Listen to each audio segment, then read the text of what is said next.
aí, pessoal, tudo bem? Quarta temporada do Investimento à Beça já está no ar. Vamos falar bastante sobre economia, investimentos, óbvio, geopolítica. O mundo passa por um momento conturbado e a gente está presente nessa discussão, hein? Aguardo vocês. Abraço! Bom dia, boa tarde, boa noite. Nosso programa é gravado, como vocês sabem. Eu estou aqui com Ítala Colini. Colini, tá certo?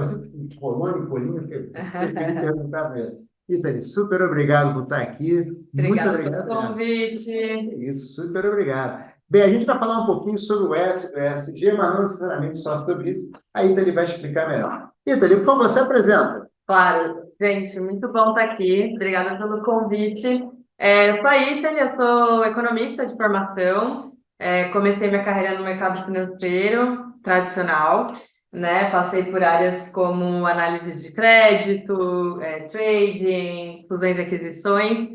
E depois de passar nessas áreas mais tradicionais, fui trabalhar com investimento de impacto, e consultoria ESG entre 2016 e 2018.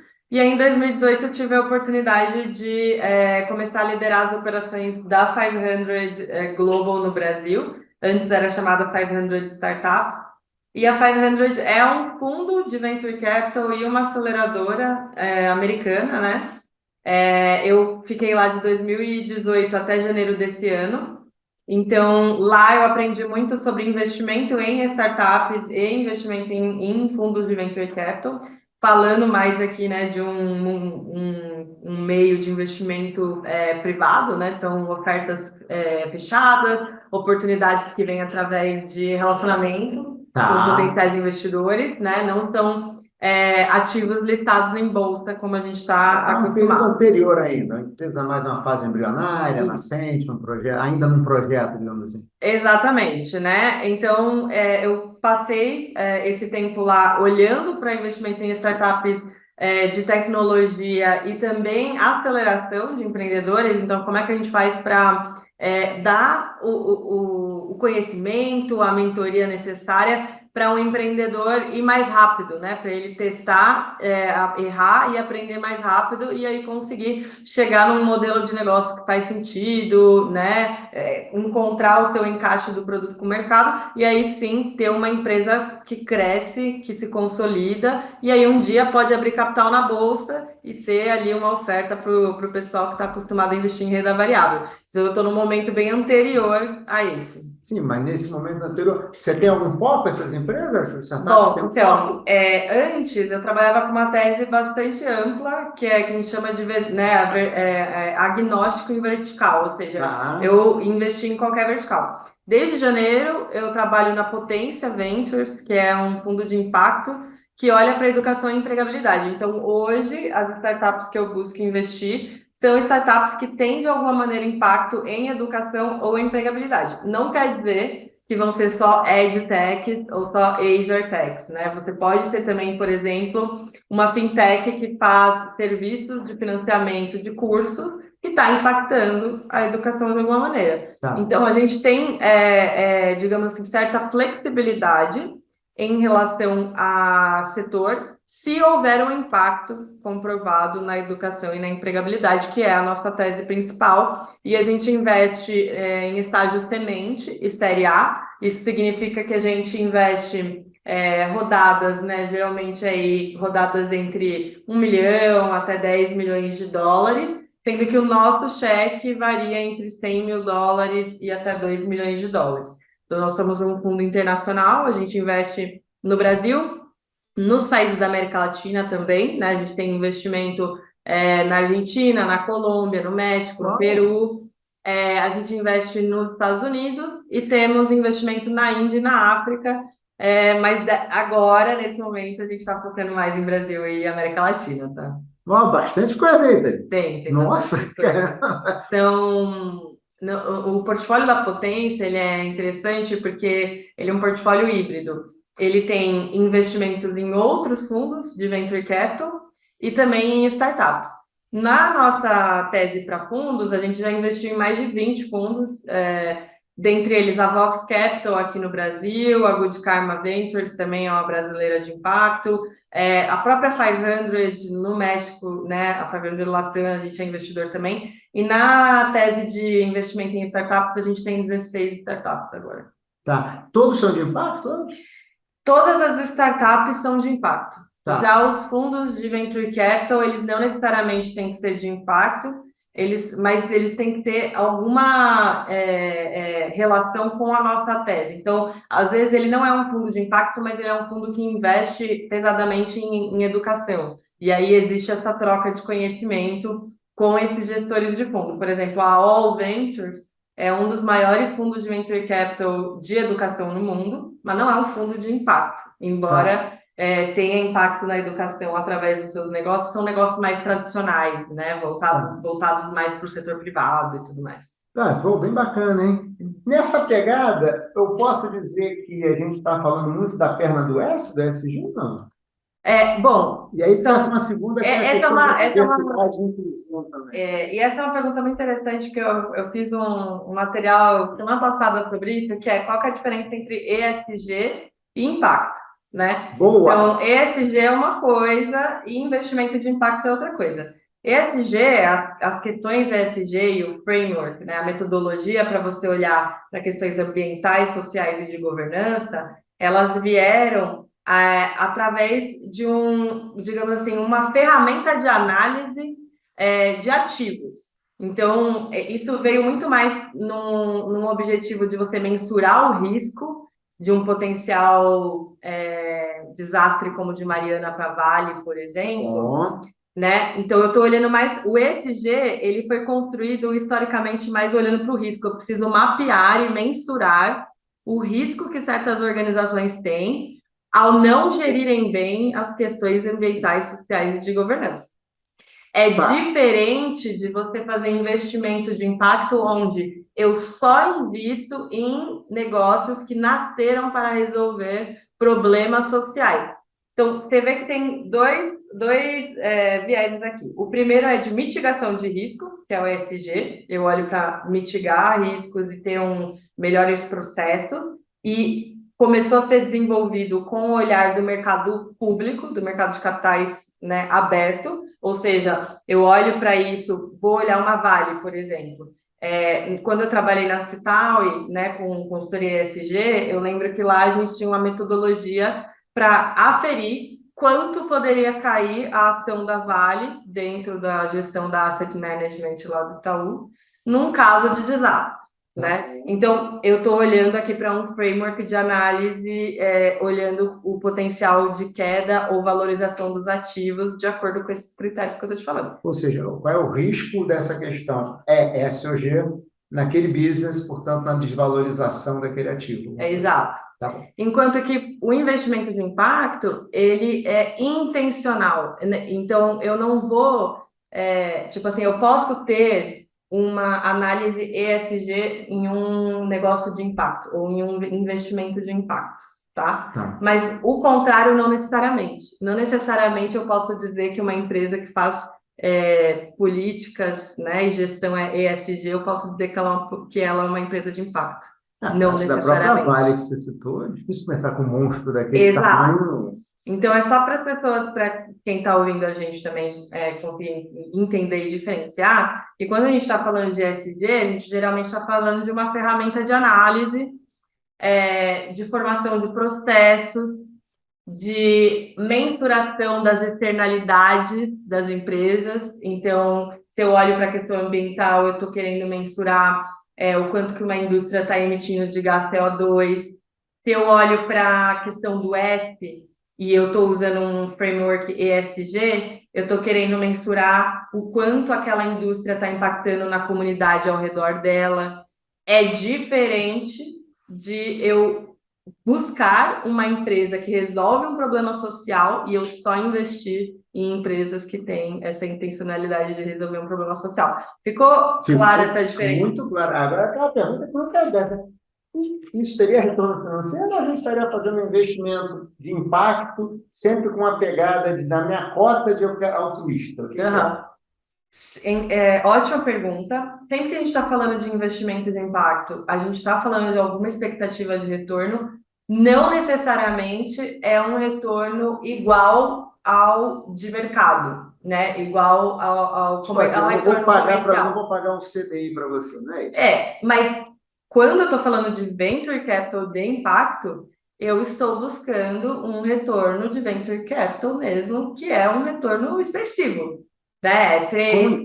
quatro, cinco vezes mais, com impacto. Mesmo, por exemplo, uma Vox Capital, um Good Karma Ventures, são fundos que têm o seu mandato e é aí que entra, que eu gosto muito, né, dessa área, que é a criatividade que você precisa ter enquanto empreendedor para você unir retorno com impacto social. Você concorda que é mais um pratinho para Nossa, você? pode falar a verdade, eu não tenho nem metade dessa criatividade. Eu não Pois consigo é. nem pensar muito. Então, existem os fundos que vão buscar retornos comerciais e eles vão querer, digamos assim, que o portfólio ele reflita esse impacto social de alguma maneira.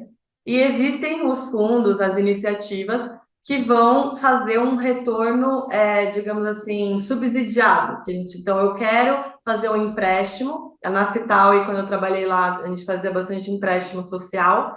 Eu estou fazendo um empréstimo para uma organização que não conseguiria ter uma análise de crédito num Itaú, num Bradesco, ou seja, ele não conseguiria acessar um crédito a juros comerciais e também não conseguiria pagar esses juros comerciais. E eu estou emprestando para essa organização a crédito menor, desculpa, Um juro, uma talvez. taxa de juros menor. Ou seja, eu estou fazendo um crédito subsidiado. Isso não significa que eu não estou retornando meu dinheiro.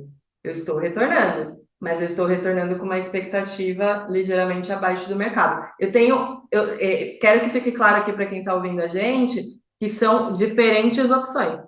Se você investe como limited partner, né, que é o investidor do fundo de venture capital, numa Vox, que é um fundo com uma estrutura tradicional de venture capital, mas com uma tese de impacto, você está esperando um alto retorno, do mesmo jeito que você esperaria de outros fundos de venture capital.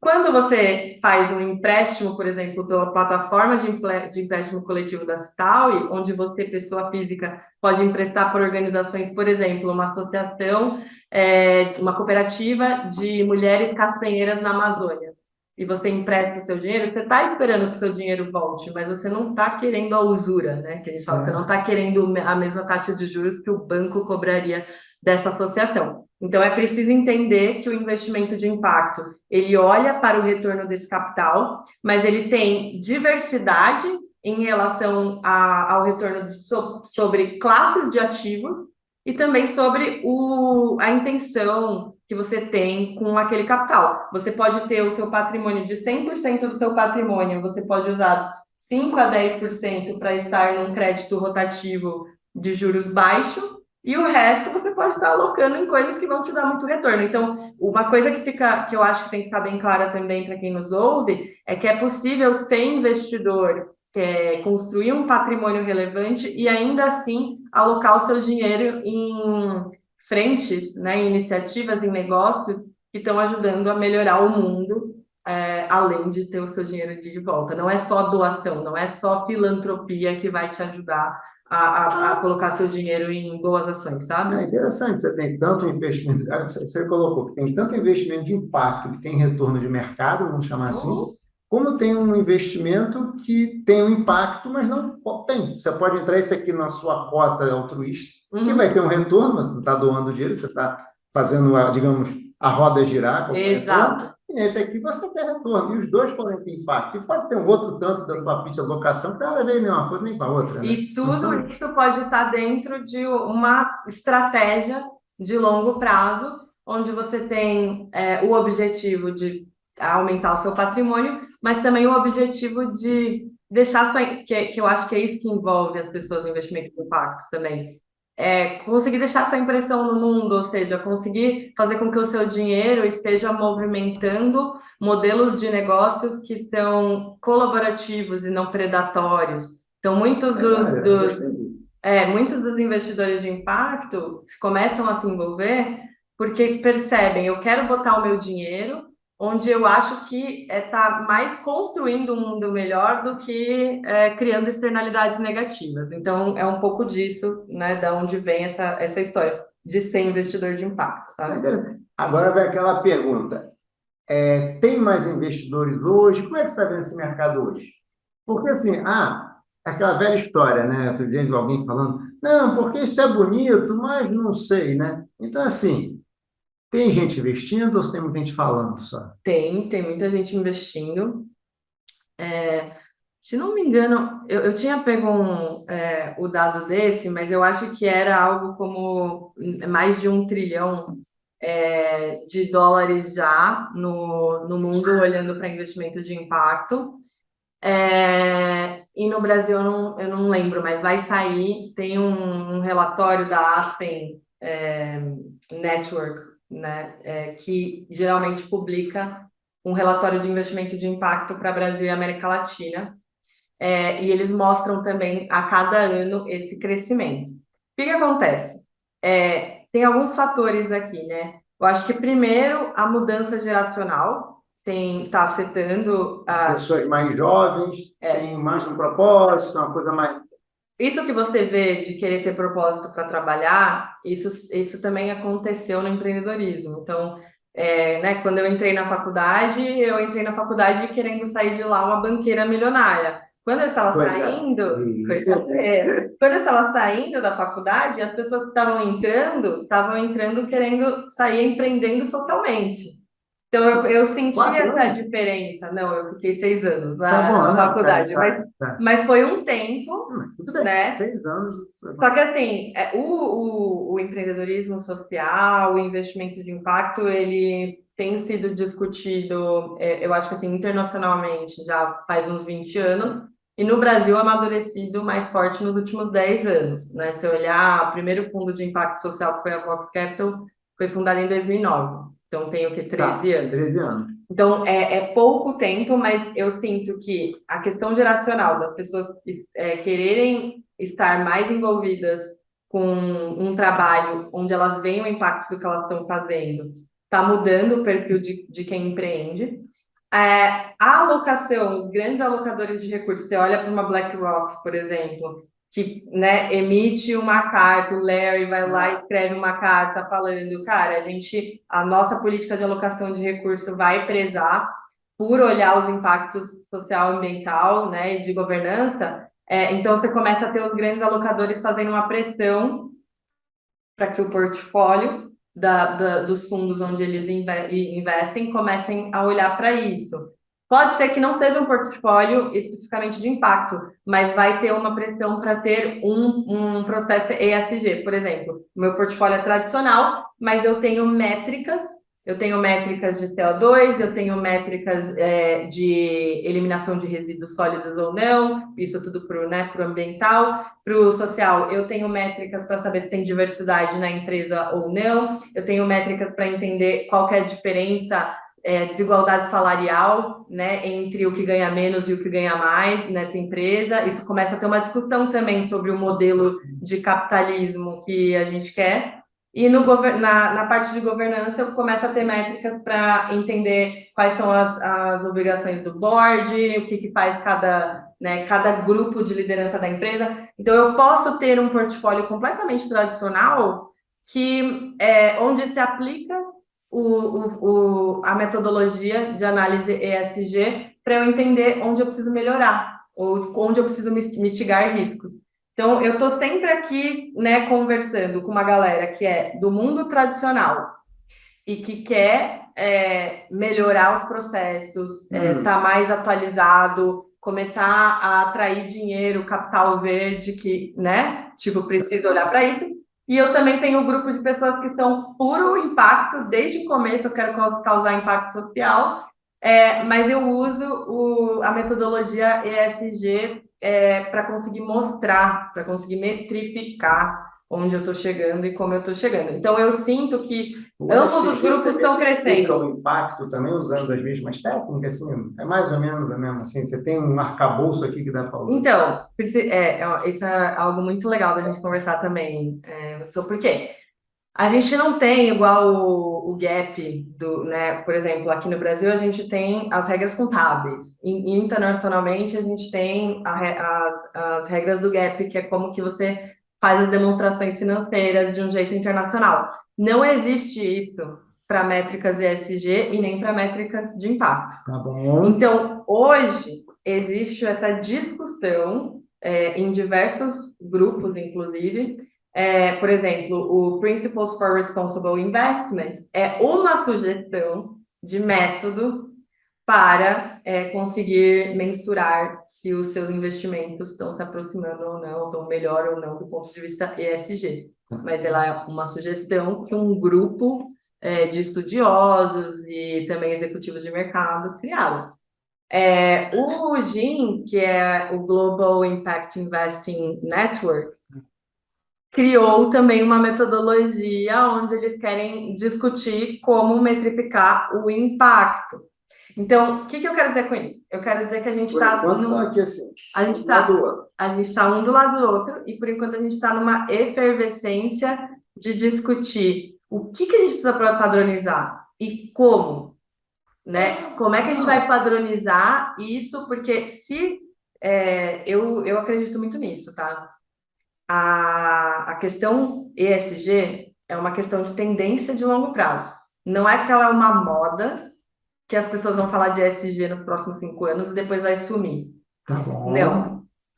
A ideia de você olhar, de você avaliar ativos sob as questões ambientais, sociais e de governança é uma tendência de longo prazo, porque se a gente não fizer isso, e se a gente não tomar atitudes em relação a isso, a gente não vai ter, tipo, no limite, o planeta para ter o sistema capitalista funcionando em todas as empresas. Então, quando eu falo de tendência de longo prazo, sabe aquelas coisas que você não vai conseguir barrar? Tá bom. Se é um processo histórico que não tem como barrar mais, se alguém ainda está, que nos ouve, está achando que ESG, que outro dia eu vi isso no LinkedIn, ESG é uma porcaria progressista. Esquece, tá? Os investidores tradicionais e os investidores ortodoxos também utilizarão isso. É só uma questão de tempo, porque, na verdade, o ESG ele incorpora análises que antes só a análise financeira não olhava.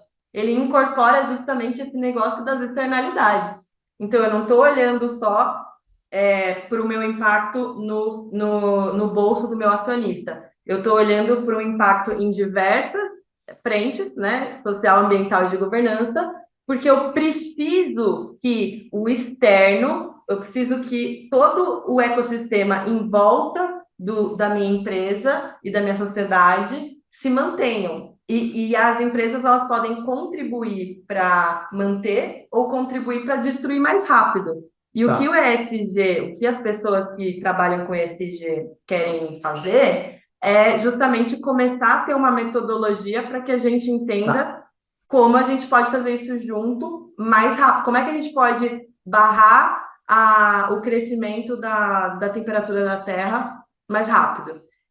A gente não vai fazer isso só sendo governo. A gente vai ter que fazer isso sendo investidor. A gente vai ter que fazer isso. Aí você vai para o investidor ativista, então, né? O cara, você compra, eu acho que faz sentido, tem um investidor ativista. É o cara que tem o dinheiro e ele acredita, pega o Larry Fink lá, né? Uhum. Ele acredita naquilo. Exatamente. E ele vai fazer andar. Aí, até eu me lembro que na época, eu até escrevi um artigo no Valor Invest sobre isso, quando saiu a cara do Larry Fink, aí algumas pessoas falam, pô, você fala muito, mas faz pouco. Não, tem 10 trilhões, você quer o quê? Não tem ativo para comprar 10 trilhões também. Mas se o cara avisou que vai fazer, no dia seguinte deve ter um monte de gente na porta dele querendo levar projeto para ele. Exatamente. Devagarzinho, vai. Não só querendo levar projeto, mas adaptando os próprios projetos para entrar no filtro do que um tal do Larry Fink, como é que fala? Analisaria. Então, o que eu também estou vendo, eu vejo vários fundos que estão tentando botar o pé numas práticas ESG e que muitos fazem isso de uma forma superficial, justamente pensando que se fizer isso, vai atrair mais potenciais investidores, porque os potenciais investidores estão começando a cobrar essa postura. Mas quando você vai fazer a due diligence de um investimento, seja de uma startup ou de um fundo, de investimento, você começa a entender se aquilo é superficial ou não. Você começa a entender se a pessoa falou, olha, não, a gente acompanha, a gente já tem métricas que a gente acompanha todo trimestre. Aí você entra na do diligence e descobre que as métricas foram listadas mês passado e o primeiro check-in com o portfólio vai ser mês que vem. Ou seja, não é que eles já estão fazendo isso faz tempo, é que eles estão botando o pé ali agora que eles estão sentindo essa pressão do mercado, dos alocadores, em fazer. Então, eu acho que vai ter muito disso, tá?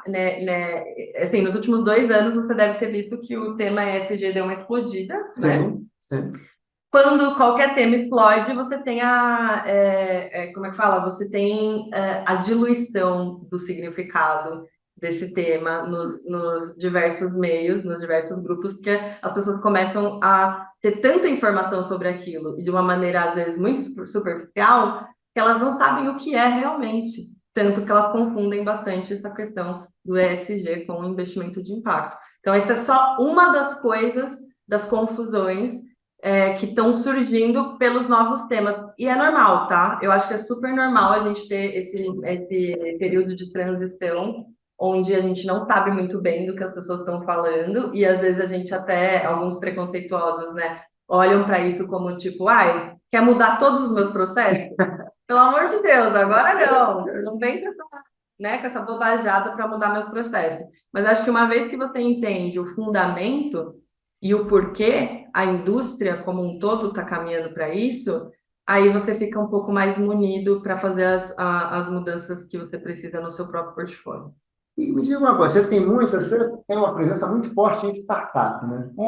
E a gente está falando de Vale, está falando de startup. Uhum. Como é que você está vendo esse ecossistema de startups, de inovação, com impacto e tal? Como é que você está? Quer que ligue o ar-condicionado? É que eu não Pode sei deixar que muito essa... bem. Não, eu também não. Eu vim, mas quando eu vim, estava tudo bem. Então, eu sinto que, assim, o meio das startups, ele é como se fosse, para mim, uma visão do que o mercado aberto vai estar, tipo, em 8, 10 anos, assim. Interessante, interessante. No sentido de que não só as tecnologias, não só as tendências culturais, de cultura organizacional, porque você lembra que todo mundo achava estranho ter, como é que fala, mesa de ping-pong na mesa, na empresa, e aí depois, etc. E aí depois que você teve, né, Google, Facebook, todas essas empresas enormes listadas com muito dinheiro, um monte de gente começou a querer emular essa cultura porque entendeu que essa é uma tendência. A tendência de você ter espaços mais flexíveis de trabalho. Eu não estou falando necessariamente só da mesinha de ping-pong. Então, eu entendo e eu vejo dessa maneira o mundo das startups como um laboratório de teste para várias coisas que a gente gostaria de ver no mercado aberto. E uma delas é essa construção da questão ESG logo na fundamentação da empresa. Tipo, então, assim, hoje o que eu vejo, né? A 500, por exemplo, onde eu trabalhei até janeiro desse ano, era uma empresa que investia em milhares de startups, né? Quando eu estava lá, tinha mais de 2.500 startups no portfólio, no mundo inteiro. Uau. Só no Brasil eram 44. E eles começaram a olhar para a ESG de que maneira? Vamos começar a educar as startups que a gente investe para que elas deem os primeiros passos em fazer processo e métricas de ESG antes delas irem para um IPO ou antes delas irem para um M&A. Já nasce assim. Já nasce aprendendo como é que faz as primeiras, as primeiras políticas de ESG. Por que eles decidiram isso? Porque eles viram que isso, né, como todo mundo no mercado internacional já viu, que isso é uma tendência, uma ferramenta de análise e que vai ser implementada nos mais diversos, nas mais diversas classes de ativo. Então, por que não, se isso também pode se tornar uma vantagem competitiva, quando eu estou avaliando duas empresas, sou um Sim. investidor, né? Uma investidora e estou avaliando duas empresas, e isso pode ser uma vantagem competitiva, porque vários estudos também começam a mostrar o impacto de você mensurar essas questões no potencial retorno. Quando a empresa tem uma melhor visão sobre todas as externalidades que ela causa, não só sobre o quanto ela traz de dinheiro para o acionista, ela também é capaz de criar mais soluções para os seus desafios ao longo do tempo, tá? Mas, focando aqui nessa parte de olhar para as startups. Se as startups começam a implementar algumas poucas métricas, porque eu não posso cobrar de um time de 3, 4 fundadores que eles me deem um relatório ESG, como eu esperaria um relatório ESG de uma Vale. Sim, com certeza. Então, precisa ficar muito claro também que existe níveis, diferenças. Então, quando a 500 começou essa iniciativa para falar de ESG com startups, foi no sentido não só de educar, mas também de falar quais são os primeiros passos, o que é possível você olhar dentro da sua operação hoje. Não é para eu criar muito mais trabalho para um Sim. empreendedor que já está ali Seria correndo. meio como quase uma mentoria, alguma coisa assim? Você diria assim, estou quase que mentorando esse cara para eles crescer direitinho, como se você estivesse apertando Sim. uma poda no nome bomba, vai, como se você estivesse botando para ela crescer bonito. É mais ou menos isso? Eu diria que no caso da 500 vai além da mentoria, porque agora eles passaram a cobrar, quando você vai fazer o investimento, você vai preencher os documentos de investimento, você tem que responder o questionário ESG deles. E óbvio que tem muito menos perguntas do que teria, né, para uma empresa aberta, mas você tem as principais perguntas aí, tipo de 3 a 5 perguntas para a parte ambiental, para a parte social e para a parte de governança. Nem todas as startups vão ter todas as informações, mas só o fato delas terem que responder para receberem o investimento já faz com que já educa elas para esse processo que vai vir de outros investidores, vai vir de investidores ao longo do caminho, quando elas tiverem que fazer maiores captações, tá? Então, eu acho que vai um pouco além da mentoria e entra também na introdução de processo, né? De tipo, ó, esse aqui é o formulário que a gente aplica para todas as nossas investidas. E aqui tem como é que fala? Recursos, tem um portal, né? Pelo menos a 500 tinha, que era um portal ESG para as startups, que são recursos para as startups fundadores aprenderem sobre ESG e se quiserem fazer um formulário para a empresa dele, quando a empresa já tem 100, 200 pessoas, que começa a fazer sentido você tomar dados. Você pode também se inspirar em alguns dos recursos que tem lá. Então, eu acho que essa é uma iniciativa de um fundo de venture capital e uma aceleradora, né? No nosso caso, como potência, a gente está começando a fazer agora algumas métricas trimestrais para acompanhar as nossas startups. Mas como a gente é um fundo de impacto social, a gente acaba tendo muito mais pergunta no S do que no A, por exemplo, e do G. O G tem bastante pergunta também, porque a gente quer entender se a startup vai montar um board ou não, se tem política anti-assédio ou não, é o tipo de pergunta que entra nessa questão de governança, se tem uma política, como é que fala, não só assédio, mas discriminação.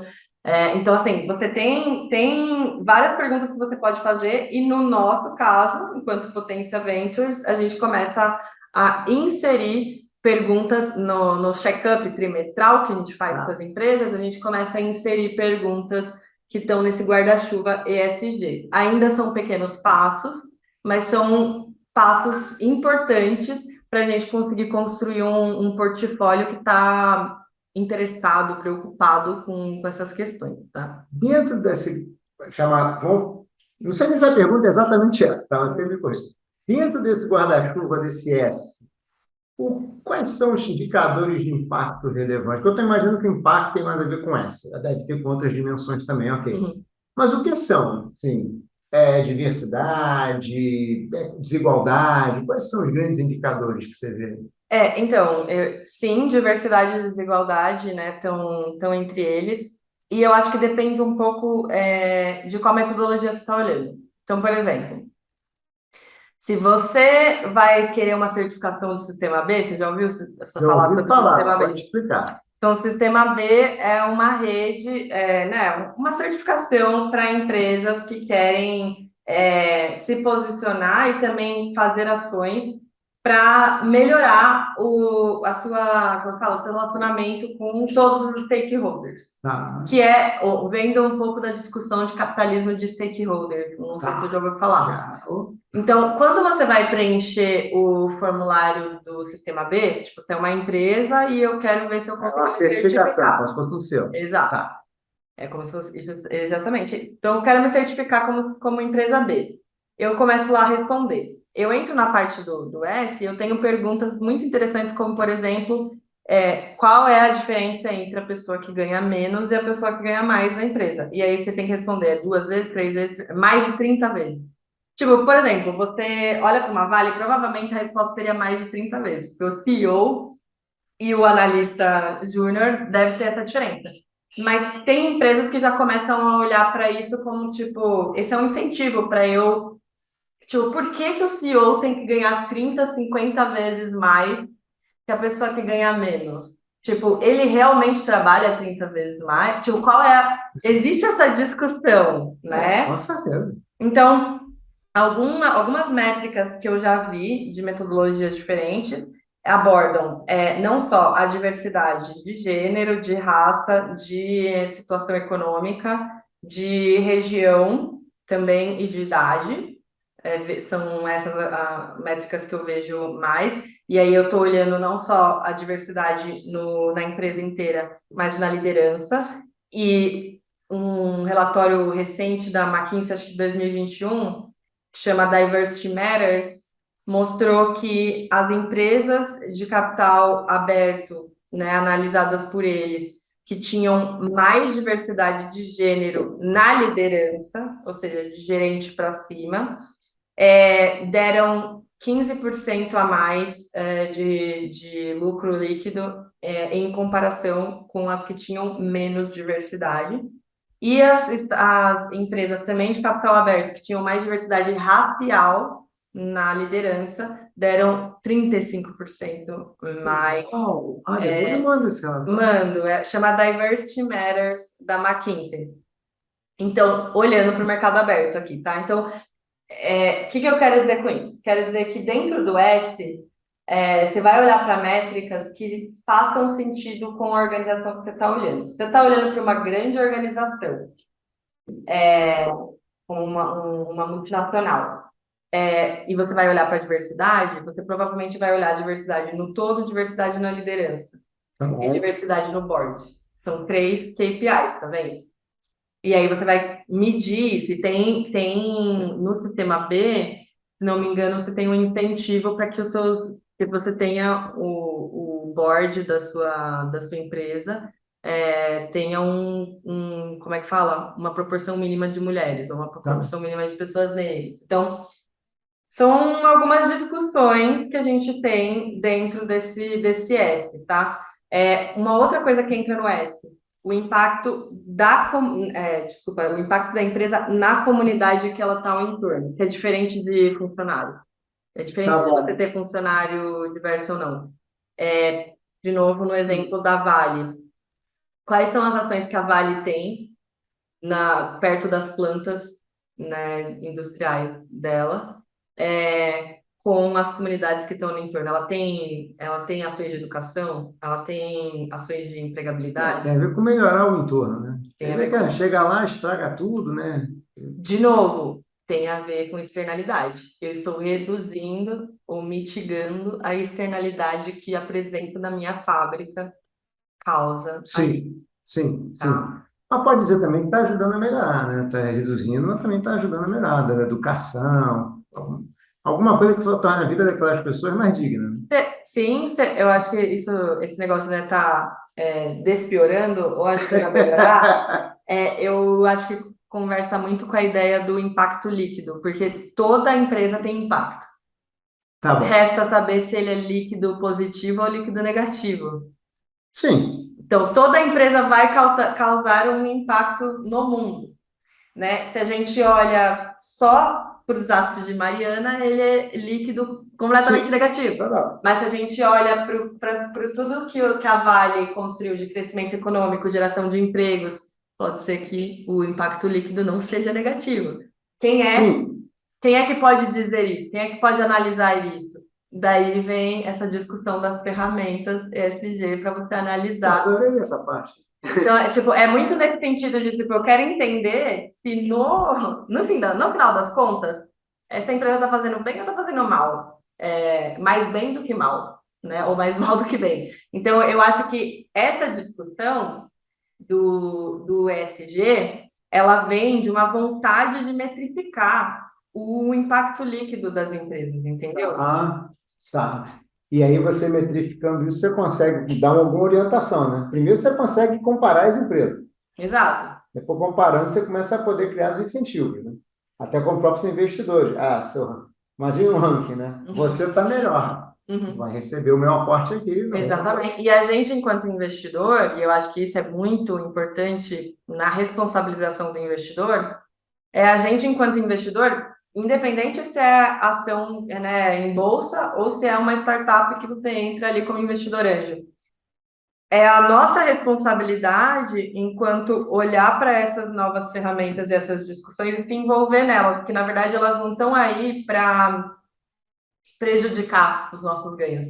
Elas estão aí para fazer com que a gente entenda se o nosso ganho financeiro está sendo acompanhado de um ganho no entorno, no mundo, né, socialmente. Se faz sentido. Esse negócio de saber se liquidamente você fez mais mal do que bem, você, enquanto investidor, deveria estar bastante preocupado se sua empresa, no geral, faz mais mal do que bem, não só para o seu bolso, porque isso também fala da sustentabilidade no longo prazo. Você pode fazer muito dinheiro em 5 anos com uma empresa que queima carvão pra caramba, mas de repente, daqui 10, você não tem mais aquele recurso, você não tem mais um bioma por causa daquilo que aconteceu e os impactos vão ser outros.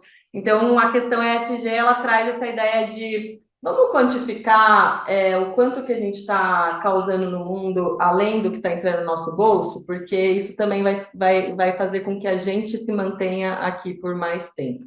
Acho que uma maneira legal de pensar também é o seguinte, né? Se a minha contribuição líquida é negativa, talvez quanto é que eu tenho que pagar, né?